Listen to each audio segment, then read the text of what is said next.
Another day, another great animated DC movie. This one being rated R. And unlike The Killing Joke, it's not a piece of crap. So, yeah, we're on the up and up now, I think. So, let me get this on, and then we can get started. What's up, going on? Welcome back to Animation Station, which is Jennifer and Animation, including TV and movies as well. I'm your host, Justin Small. Welcome to my review of Justice League Dark. The movie to introduce the magic-wielding characters into the New 52 canon. Yes, I know I'm still wearing my Superman shirt, and it's because I don't really have any shirts of the magic wielders in this movie. I don't have a Zatanna shirt or a Constantine shirt or anything like that, so this one's just gonna have to do because I'm saving this one for a different review. So, without further ado or delay, I have a pretty long written review for this one, and yeah, all you need to know right now is that this movie's great.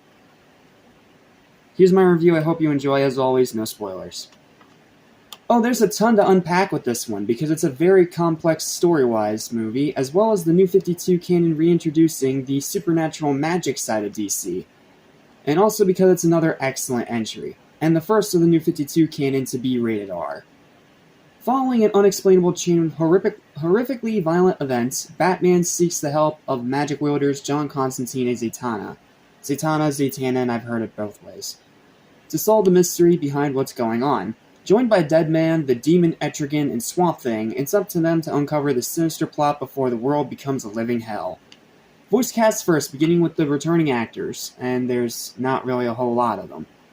O'Mara is still Batman, O'Connell is still Superman, and Dawson is still Wonder Woman. Everyone else here is brand new. A lot of new arrivals. Colleen O'Shaughnessy. Yes, Tails. As Orchid, Alfred Molina. Yes, Doc Ock from Sam Raimi's Spider-Man 2. As Destiny, Jeremy Davies. Corporal Upham from Saving Private Ryan as Richie. Roger Cross, Six from Dark Matter as John Stewart, because Hal Jordan's not in this movie. And they explain it in the movie with Jordan taking the week off. They don't really say for why, but I think we'll get an answer sooner or later in one of these later movies. Enrico Colantoni, hope I'm pronouncing your name right. Mathazar from Galaxy Quest as Felix Faust. Ray Chase, yes, Cyclops from X-Men 97, and also well known as Uzui from Demon Slayer as Jason Blood / Etrigan. JB Blanc, JB Blanc, Barry Goodman from Breaking Bad as Abigail. Camilla Luddington, Lara Croft from the modern Tomb Raider trilogy as Zatanna, the Crystal Dynamics Tomb Raider trilogy. And the big new star of the movie, Matt Ryan. No, not the Atlanta Falcons quarterback.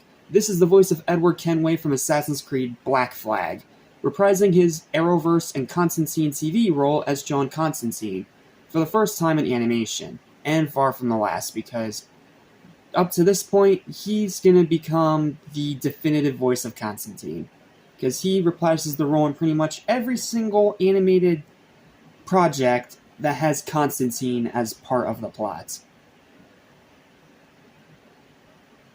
Overall, the voice cast here is really good, especially Ryan, who's a fantastic Constantine, and surprisingly enough, O'Mara's best performance yet as Batman. It's surprising me. At first I was really not digging O'Mara, but the more of these movies I watch, the more I really become a fan of his voice. It's different, it's unique, but it's slowly gotten a lot better than it did in War. In War, it was not very good.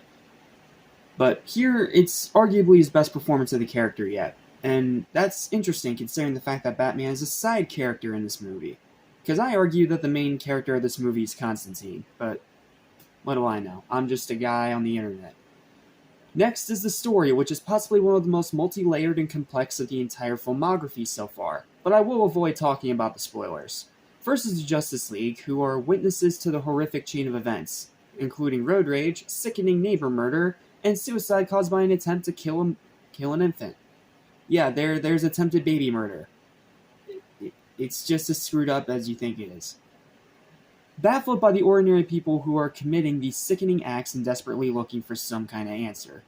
Second is what the movie's title calls the Dark Justice League, comprising of the magic wielders, Constantine, Zatanna, Deadman, and Swamp Thing, and Batman, who are using supernatural means to try and piece together what's going on to cause these horrific events to take place. And then on top of that, there's Jason Blood and the origin of how he became cursed to be bonded to the demon Etrigan for all eternity, which could also possibly be tied into who the culprit is behind what's going on. The storytelling in this one overall is superb, not feeling in the least bit half-efforted. But what's by far the best part of the movie is John Constantine, not just because of the amazing voice acting, but also because of the character himself, who is both badass and hilarious. He is such a nonchalant a-hole, but yet is on the good side, and also has a charm that makes him impossible to hate. Even though sometimes he does things in this movie that make you want to hate him, but he's just so charming that you can't bring yourself to hate him. And then there's the rest of the positives. The other characters are great. It takes full advantage of its R rating with a lot of swearing and very brutal imagery. Like, we see some people burn to death and we see some of their skin peel off their burning skulls. Yeah, that's just a taste of the violence that's in store for you in this one. With very brutal imagery, fantastic action, top-notch world building, great pacing, very sharp writing. Another really good twist villain that surprised me. Another pretty good twist villain. Like, this is the opposite of Marvel. Marvel overuses and has been forcing the twist villain thing down our throats. But in the animated DC movies, the twist villains are actually really good. For the most part. There are some that are really meh, but most of them are pretty good. Perfect runtime, insane final battle, and excellent animation that's full of creative ambition. Honestly, my problems with this one are just little nitpicks. The beginning is really slow, and the dubstep music doesn't really fit the scenes at all. Specifically in the final battle, there's one scene that does have dubstep music, and it just doesn't fit. It's not bad music, it just doesn't really fit the movie. Overall, though, Justice League Dark is another great entry into the New 52 canon.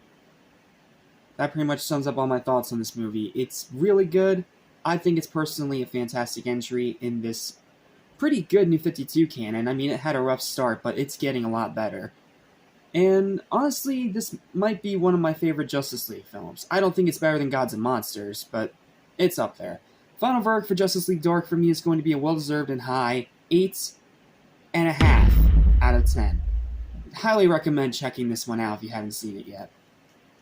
Well, that's it. See you next time when we dive back into the Batman solo movies with Batman and Harley Quinn. We